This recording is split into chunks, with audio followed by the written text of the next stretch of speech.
All right, today we are jumping into something called Upstream. Think of it as a powerful blueprint for, well, real transformation in your life. So let's just get right into it. So let me ask you this. Have you ever felt completely and totally stuck?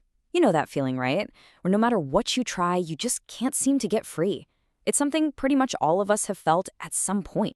The source material we're looking at today has this perfect analogy for that feeling. It's like getting gum stuck in your hair. Ugh, what a nightmare. You pull, you tug, you try to wash it out, but that sticky, gooey mess just won't let go. And you realize pretty fast, you're gonna need some help with this one. Okay, so this is really where the blueprint begins. The source explains that sin is just like that sticky gum, only a million times worse. It's this condition that creates a huge separation from God, a gap that, on our own, we have no way of crossing. The prophet Isaiah put it this way: your iniquities have separated you from your God. It's this two-part problem of guilt on one hand and a corrupted nature on the other that we just can't fix ourselves. So how in the world did we get into a mess like this? Well, the source uses another really powerful metaphor to break it down for us: the hijacked car. This really helps us understand how our internal operating system got so messed up in the first place. Let's look at how things were supposed to work, the original design. Picture yourself as a car. God designed you with a gas pedal. That's your desires, your passions, the things that get you moving. And he also gave you a steering wheel. That's your reason, your ability to make wise choices and point those desires in the right direction. When it's all working like it should, reason is guiding desire. But here's the problem. Sin came in and completely flipped the script. It basically hijacked the car. So now desire is in the driver's seat with its foot floored on the gas pedal, and reason has been shoved into the back seat.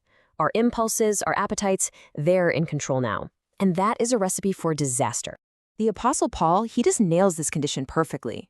When he writes that their God is their belly, what he means is that their appetites are what they serve. They're just driven by what they want right now, not by any higher wisdom. And that right there is the heart of our internal corruption. But listen, the story does not end with a hijacked car speeding towards a cliff. Not at all. The source lays out God's incredible solution, a two-part rescue mission designed to fix both our guilt and our corrupted character. So the first part of this rescue is called justification. This whole operation deals with our guilt, our legal problem before a holy God. And through Christ's life and his sacrifice, our criminal record is, poof, completely erased. We're declared righteous, and it's not because of anything we did, but because of everything he did for us. This restores our relationship. It moves us from being separated to being fully accepted. And this isn't just some wishful thinking. It's a rock-solid promise, grounded right here in Scripture. This verse from 1 John is basically the guarantee. When we confess and have faith, it triggers the divine response: total forgiveness and cleansing. The slate is wiped clean. But God doesn't just stop there at forgiving us. That's only half the mission. The second operation is called sanctification, and this is all about restoring our character. It's about fixing that hijacked car. It's this lifelong process where we partner with God to be transformed from the inside out, putting reason, guided by his wisdom, back in the driver's seat where it belongs. This verse from Romans is pretty much the mission statement for sanctification. See, it's not about just gritting our teeth and trying harder. It's about a fundamental transformation of how we think, which then totally changes how we live. The goal isn't just a pardon, it's a complete internal overhaul.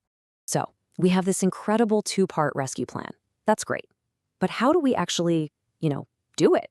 How do we put it into action in our day-to-day lives? Well, the source gives us one more key metaphor to explain this: paddling a boat upstream. I want you to picture this. You're in a boat, and the world's current is always pulling you downstream. The source explains that you've got two oars. The faith oar is trusting in what Christ did for you. That's justification. The works oar is actively cooperating with his power to change you. That's sanctification. Now, if you only use the faith oar, you just spin around in circles.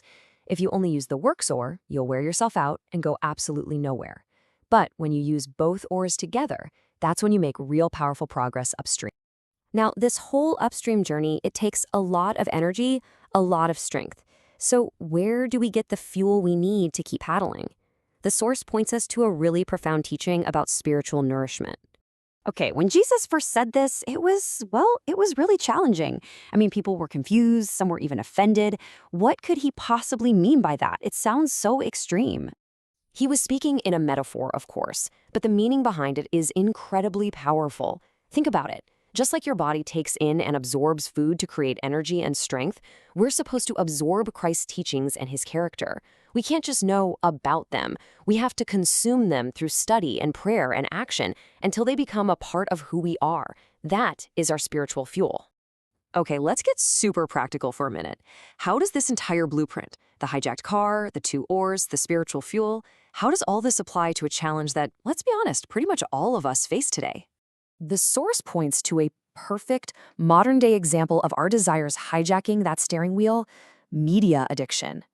That desire for entertainment, for connection, for validation, all through our screens, it is so incredibly powerful and it can so easily take control. And this is not some minor issue. Research cited in the source shows that media addiction is now more widespread in America than alcoholism. Just let that sink in for a second. That's a staggering statistic. It just goes to show you the strength of this downstream current, where that immediate desire for one more notification, one more video, overrides our choice to be present with our family or focus on our work. So, this brings the question right to our doorstep. Are we in control of our media, or is our media controlling us? The source really suggests we get honest with ourselves here, maybe even ask some hard questions to see if our desires really have hijacked the car. So what's the point of all this? What's the ultimate goal of this upstream journey?